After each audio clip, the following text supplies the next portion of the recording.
Following the ancient tradition established in the great medieval universities of Europe and perpetuated by the practices of institutions of higher education throughout the centuries, Worcester Polytechnic Institute confers honorary degrees upon persons who have achieved high distinction in their fields of endeavor. Would Dean of Graduate Studies Terry Comisano please present Audrey Carlin for WPI's honorary degree?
Madam President, it is my duty and pleasure to present Audrey Carlin for WPI's honorary degree.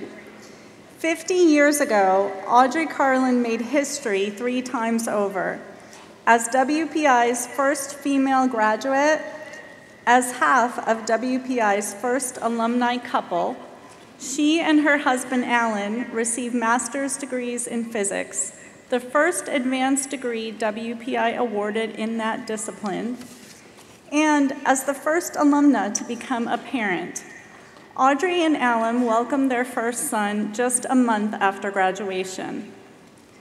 A trailblazer long before she arrived at WPI, Carlin grew up in Brooklyn, New York, where she was the lone girl in her junior high school math class. She met Alan in an analytical geometry class at Brooklyn College, where she earned a bachelor's degree in mathematics. They were married for 55 years until his passing in 2007. They went to work for American Optical in Southbridge, Massachusetts, where she was a mathematical physicist. Working with the optical computing system, she programmed a high-speed electronic calculator that helped solve complex math problems in optics.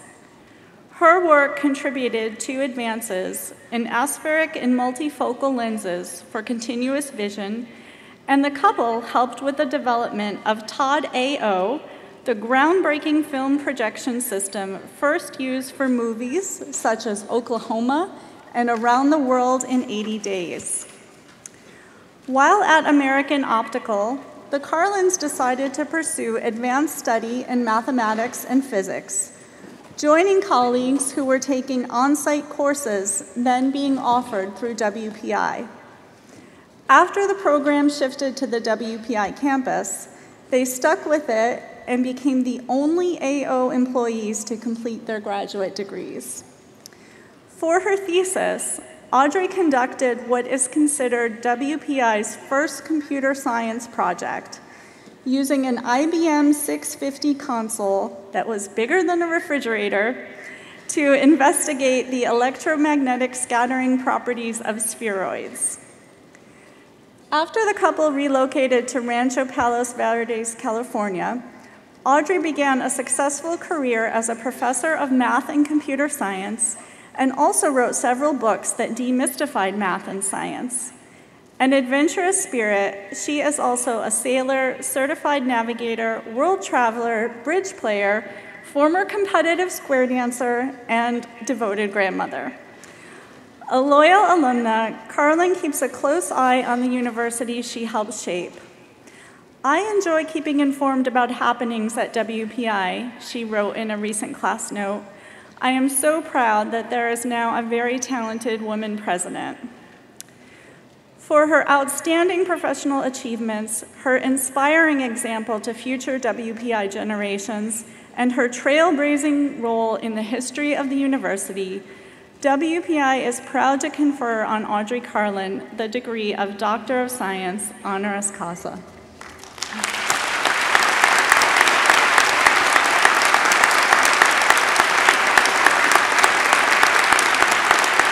By the authority of the Commonwealth of Massachusetts, granted to the trustees of Worcester Polytechnic Institute and entrusted by them to me, I now confer upon you the Honorary Doctor of Science degree with all the associated rights, privileges, and responsibilities. Congratulations.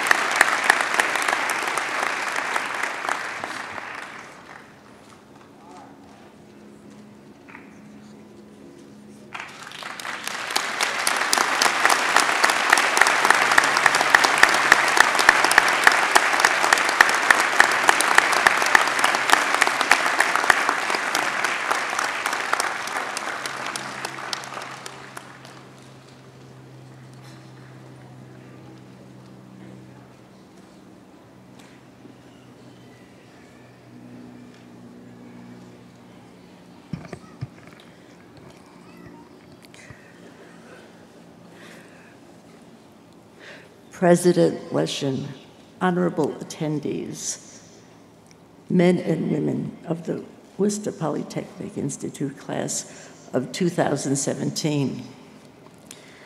When I was born in 1930, less than 25% of all women were gainfully employed, and of those, 90% were employed in domestic or personal service.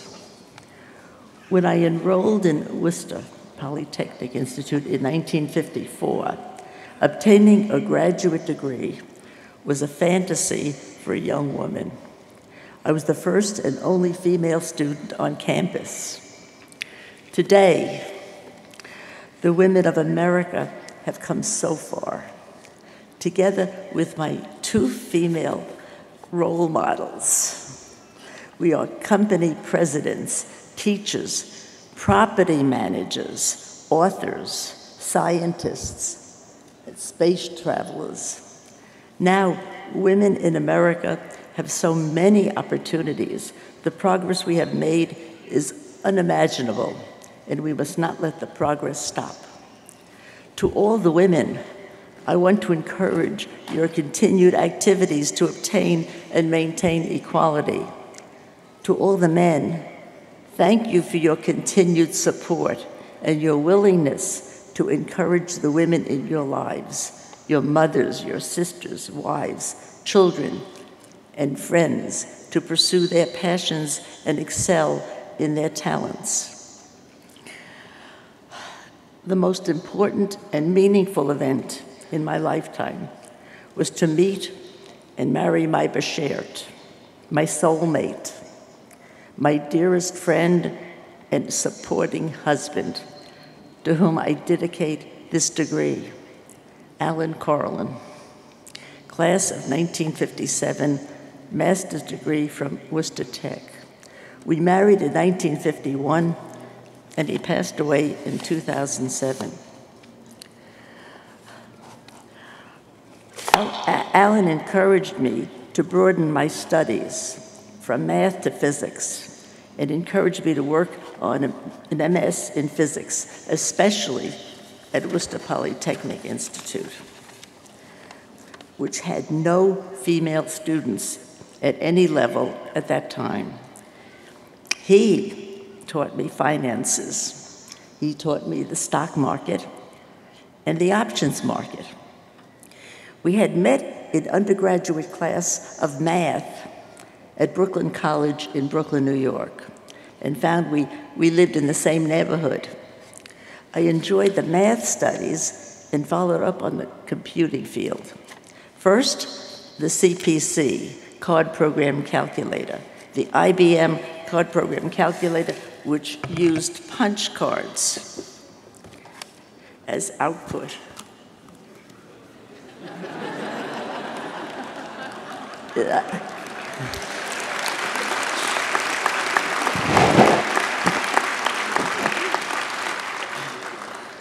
can have some of these if you like as cards later on. Sometimes the punch cards were used as output. Sometimes you were able to get some printed output. Key punching turned out, though, to be an art, where if you made one mistake in any of the 80 columns, you had to trash the card. The CPC used vacuum tubes, miles of wire, and needed a very large room-sized air conditioner. That was in the early 1950s. IBM advanced its technology with the IBM 650. This still had the vacuum tubes, but there were programs developed using English words, like if, then, else, read, write, and then followed with the computer languages for Fortran and BASIC. I wrote a summary and short example for students to help them understand the computing languages. And my master's degree thesis used my knowledge of Fortran, as well as the fact that I could access the American Optical IBM 650 early in the morning from 2 a.m. to 4 a.m.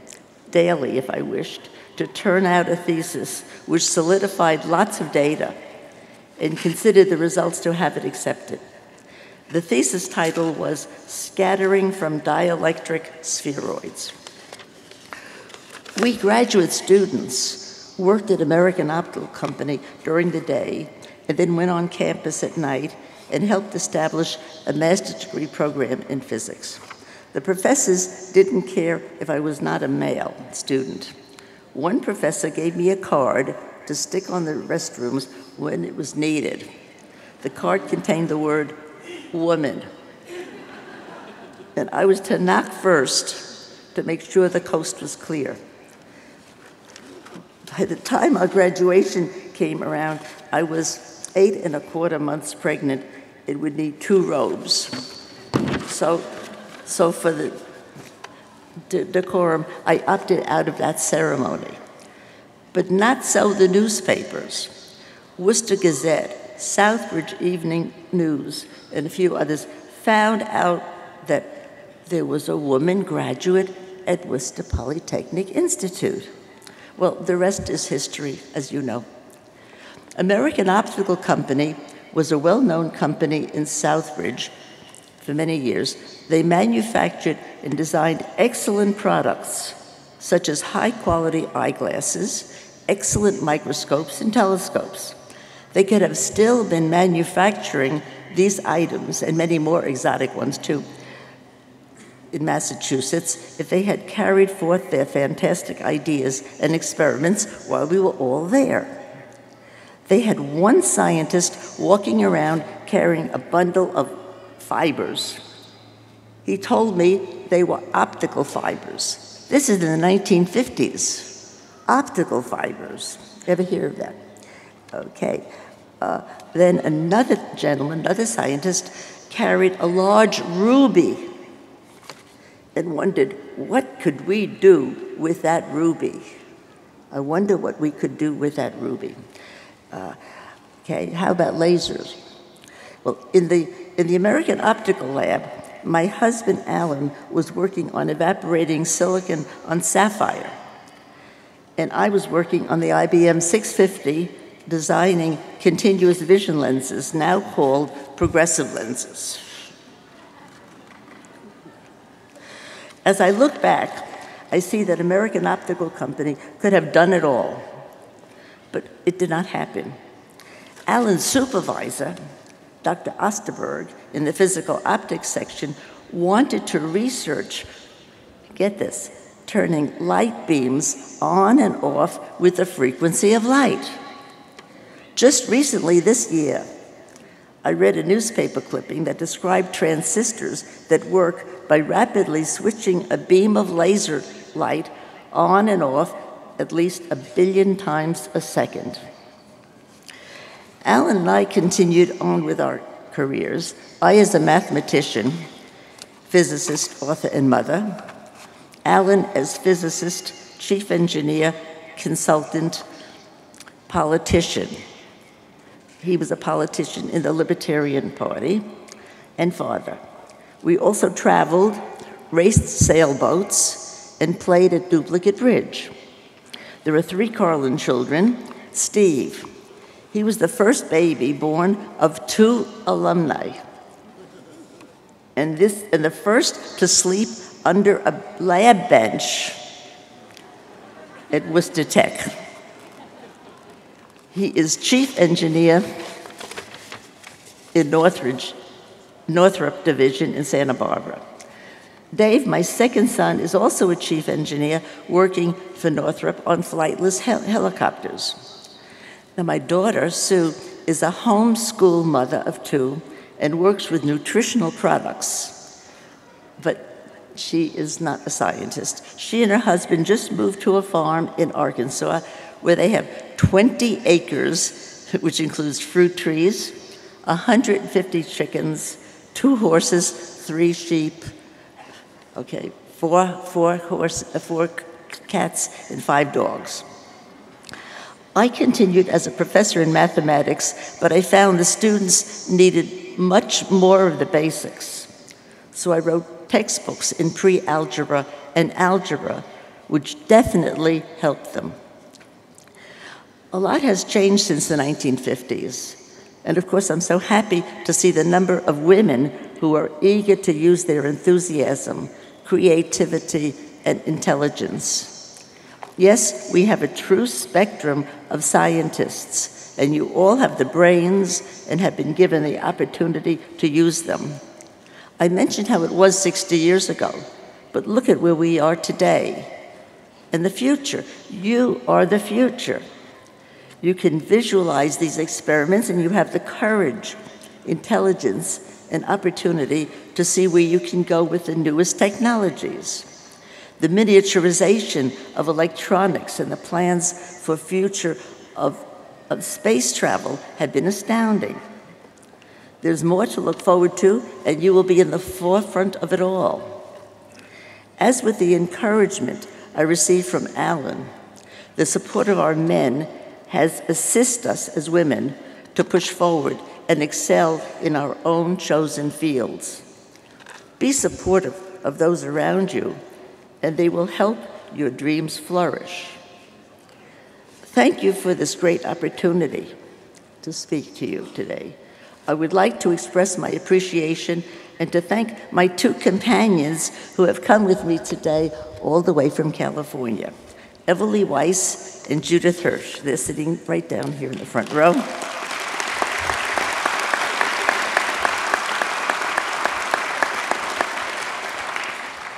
Everly Weiss was born in St. Louis and is president of the Weiss Industries, a corporation that owns and manages office properties and buildings. She makes the big decisions for the firm, and she's also a classical pianist, sings in a choir, and does a lot of workouts and physical exercises. That's Everly. Now, Judith Hirsch. Judith Hirsch was born in Budapest, Hungary, and was a very young girl when the Nazis invaded and sent the people to the ghettos. She, her older brother, and sister fled.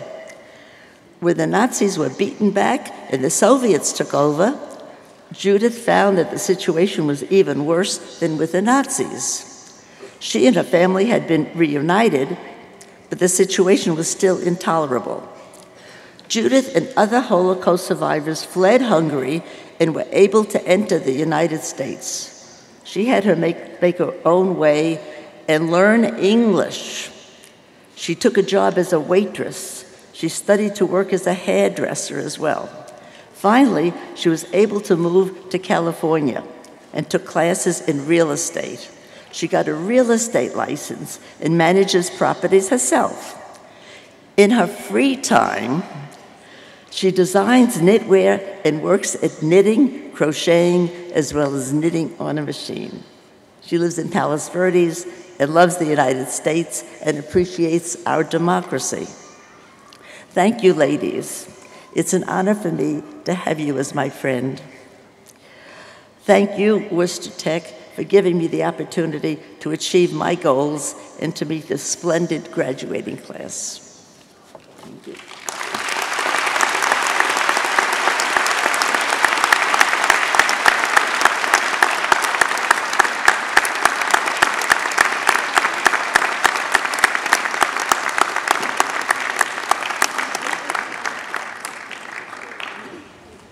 Thank you, Dr. Carlin. I like the sound of that. Would Vice Provost for Research, Bogdan Vernescu, please present the Honorable Deborah Wynne-Smith for WPI's honorary degree.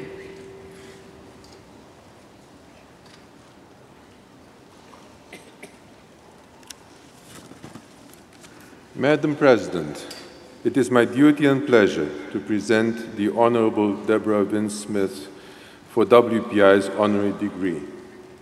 Like President Theodore Roosevelt, Deborah Wynne-Smith holds no place, quote, with those poor spirits who live in the gray twilight that knows not victory nor defeat, end quote.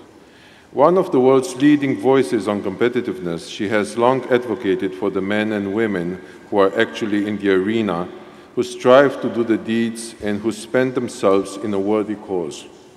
As President and CEO of the Council on Competitiveness, a dynamic coalition of corporate, university, and labor leaders, she champions the human spirit while advancing America's competitive position in the global marketplace and enhancing prosperity for all Americans. During a career that has embraced both public service and private enterprise, Wynne-Smith held leadership positions in science and technology policy, international economic affairs, and competitiveness strategy under 3 U.S. presidents. In the administration of George H.W. Bush, she was the nation's first Assistant Secretary of Commerce for Technology Policy. In the Reagan administration, she was the first Assistant Director of International Affairs and Competitiveness in the White House Office of Science and Technology Policy. President George W. Bush appointed her to the Oversight Board of the Internal Revenue Service. She began her government career at the National Science Foundation, managing scientific exchange programs between U.S. universities and counterparts in the former Eastern Bloc countries. Following her government tenure, she became active in governance of various national scientific laboratories and provided strategic counsel to several Fortune 100 companies. Having served on a wide variety of corporate and nonprofit boards, including NASDAQ OMX and the Smithsonian National Board, she now sits on the U.S. Naval Academy Foundation Board, the Science, Technology and Society Forum, the Prime Minister of Malaysia's Global Science and Innovation Advisory Committee, and the board of NanoMech. As President of the Council on Competitiveness, she spearheaded the groundbreaking National Innovation Initiative that helped shape the bipartisan America Competes Act. Since 2009, she has served as President of the Global Federation of Competitiveness Councils. A sought-after speaker, she is frequently called upon to testify before Congress and appears regularly on global television news networks. A native of Akron, Ohio, Wynne-Smith graduated Phi Beta Kappa and magna cum laude from Vassar College and was one of the first female students to enter King's College at the University of Cambridge, where she read for a master's degree in classical archaeology. She has received honorary doctorates from several universities. For serving her nation with distinction, daring greatly, and making it possible for individuals and institutions to do the same, Worcester Polytechnic Institute is honored to confer on Deborah Wynne-Smith the degree of Doctor of Humane Letters, honoris causa. By the authority of the Commonwealth of Massachusetts, granted to the trustees of Worcester Polytechnic Institute and entrusted by them to me, I now confer upon you the Honorary Doctor of Humane Letters degree with all associated rights, privileges, and responsibilities. Congratulations.